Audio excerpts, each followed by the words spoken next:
As you may have read, this was my first time making an art doll, but it took a year to make. By the way, welcome to Who Hollow. I mainly craft here. Are you ready to go through the steps it took to complete this quest with me? Let's get started then. In December 2023, I was commissioned by a mutual artist on Instagram to make Ringabel from Bravely Default. Today I'm going to talk about the process of making Ringabel, but I also thought if anyone else is making an art doll, they might be able to learn from my trial and error. But let's start with the face and hair. The goal was to make him look like his in-game model, as close as possible. However, I was really confused by his in-game hair color and the official merchandise. All have different hair colors. So I started off with mixing white and blonde wool, but it was a little patchy looking.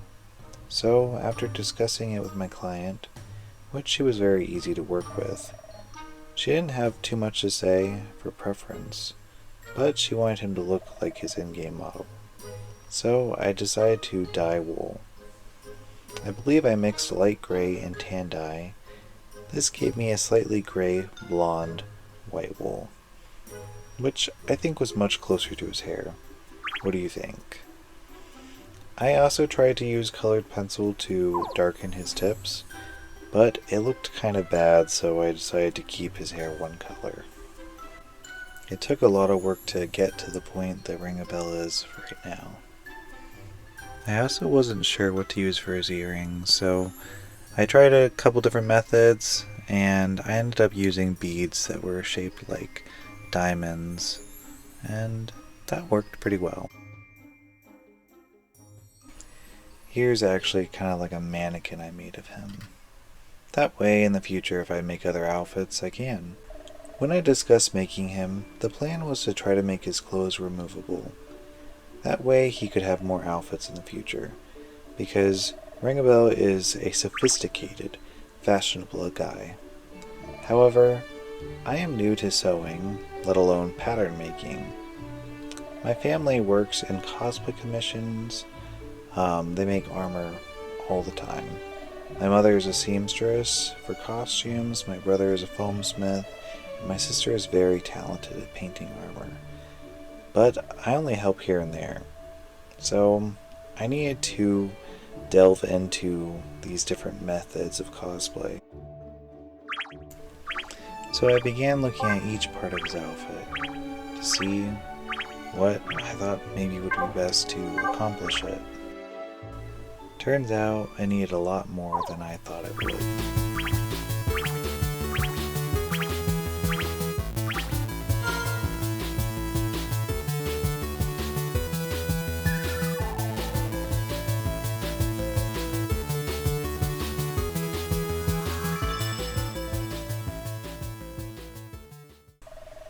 I've watched Evil Ted, which is a cosplay channel, if you're not familiar. He shows you how to make cosplay patterns.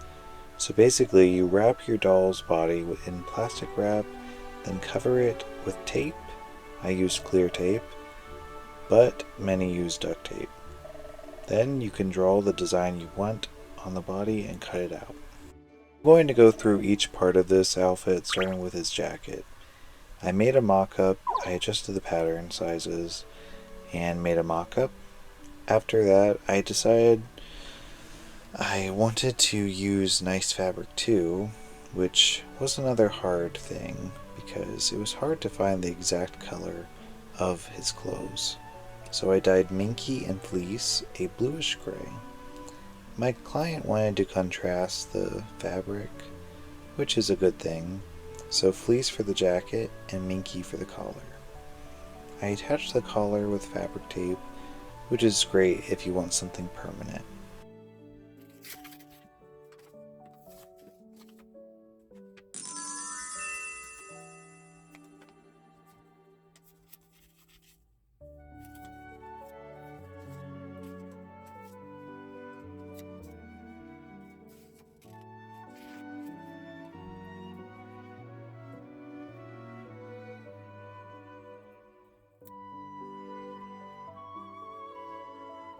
Okay, let's look at the final jacket.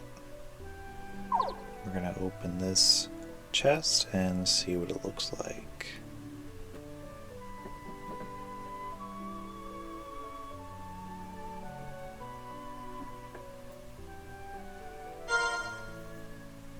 Well, looks like I probably need to clean up this mess first, so I'll do that real quick.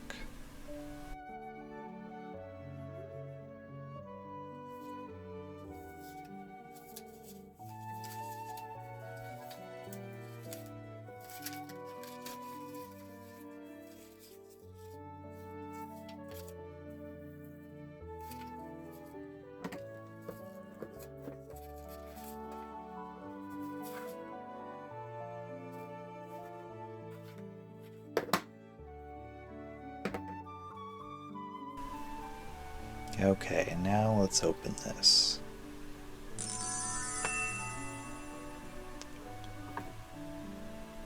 So as you can see, the bluish gray fleece and the cream minky. I used button snaps to put on the buttons instead of embroidering them like the other method I had thought of, and I also used Velcro to close it. It's not perfect by any means, but it's definitely better than some of the other attempts I had. Next came his pants, which I used the same method to make. The pants pattern confused me, so I asked my seamstress mother to help cut out the pattern.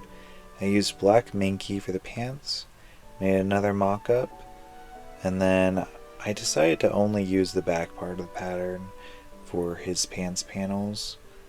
I know it's not the best idea, but I was having a hard time making sure that it was lining up correctly. You wouldn't want to do that with real pants. Here are a few pieces of my pattern that I used for them.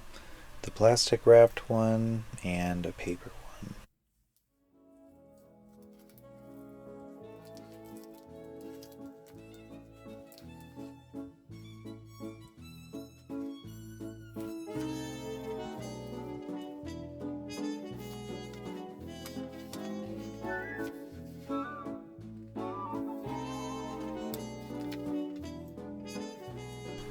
And with this part of the pants being done, we get to move on to the next part, which had me wanting to flee really from this project because it got really complicated.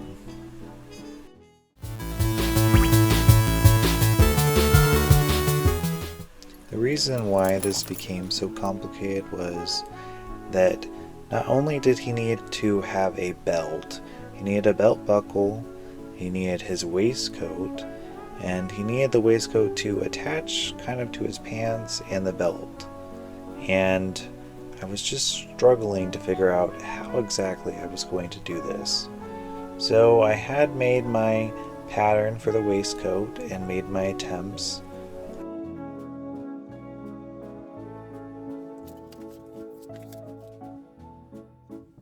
I had sewed a temporary belt, but I thought maybe EVA foam would be a better option. I also did an EVA foam with foam clay. I tried cosplay, which was really cool. I watched a video from the Craftsman Study Craftin'. I learned that cosplay is a polymer clay, but flexible. And so I really wanted to use that. Not only did I try different methods for the belt, I also tried different methods for making his buckle. So I tried using foam clay, I tried using EVA foam with foam clay, and I tried using cosplay. Turned out that cosplay was the one to use. Here are several parts of the patterns that I used for his waistcoat.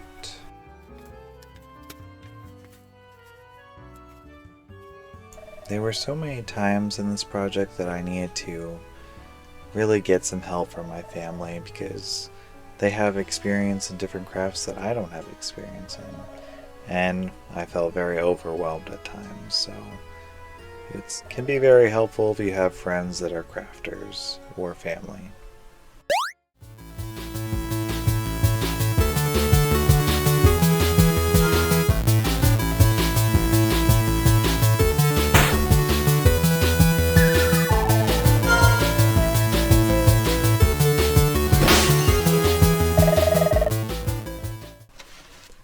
Because the belt also had to hold up his waistcoat, I decided the belt needed to be attached to the pants permanently. I used fabric tape again and added Velcro for the belt buckle and hook. Then I finished that. The waistcoat was pretty much always going to be sewn. It needed to match its jacket. After I made the final piece, I thought it would be nice if it would be kind of bendable, so I lined it with wire. Ringabel has an emblem on the back of his waistcoat, which I was trying to find the best way to make. I tried embroidery, which would have been a good idea if I hadn't sewn the waistcoat together yet. Then on one of my mock-ups, I tried puffy paint, which didn't work out very well with the fabric. My last idea was an iron-on. So I decided to draw the emblem and cut it out on a piece of iron-on sheet. It worked. So I made a digital design and my mother used the Cricut to cut it out. Like most of his designs, there wasn't a clear color for the emblem. I discussed it with my client and we decided to do a light silver for all the details. For example, the emblem and the belt buckle. I used white iron-on sheet and painted it with FX silver paint, which is a flexible paint. I knew the waistcoat needed to attach to the front and back, so I made a hook for the belt buckle, using a picture hanging hook. Then I sewed 2 hooks on the pants and the front of the pants. His waistcoat also had a decorated metal piece to attach to his pants. Needless to say, I tried many methods to make this, one with foam clay, which just wasn't good enough. Then, finally, I needed some help, so my sister suggested maybe I should look into buttons, which turned out to be a great idea. I got 2 sets of buttons, strung them on the wire of the waistcoat, then put foam clay on in between. I also secured everything with super glue. The last part of the waistcoat was the satchel pockets. I thought about needle felting them, but I used cosplay instead. Unfortunately, because they are just essentially cubes, they don't bend. Finally, the last part were his shoes and gloves. The boots I made first with polymer clay. Then I made a second pair, but I don't recall why, but I must have not liked them very much.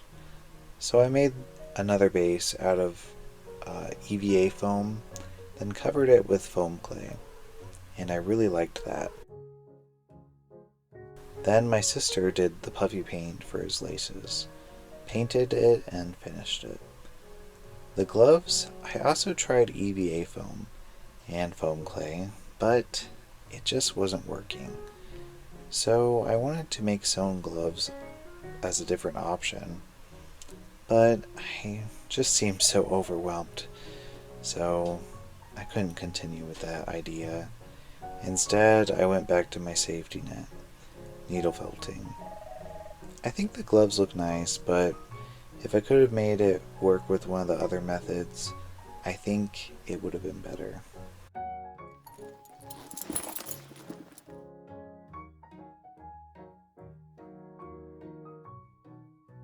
So let's take a look at our boots and gloves.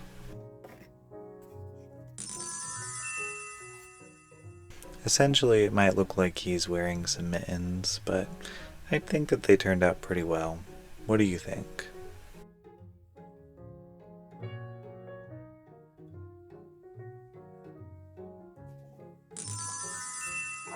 And now let's look at the boots. Again, these were made with EVA foam and foam clay and puffy paint.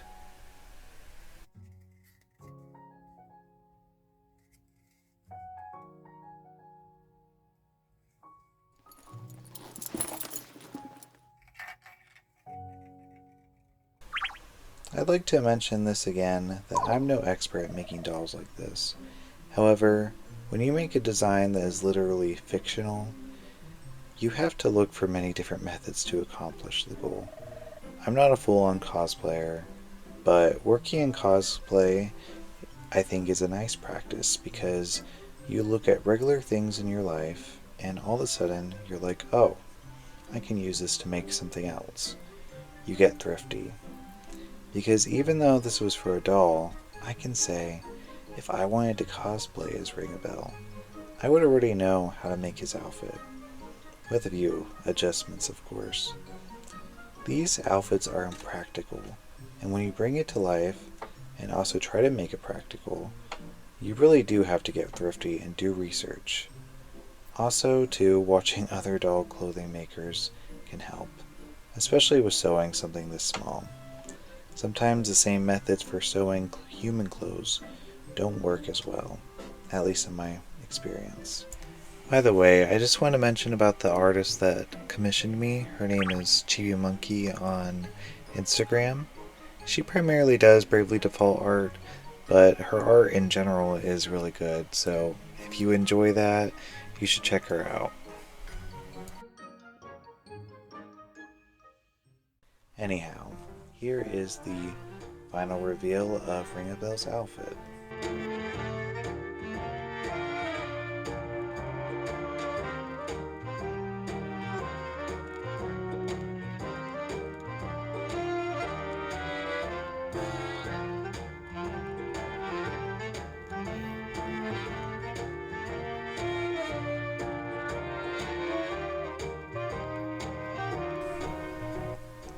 What do you guys think?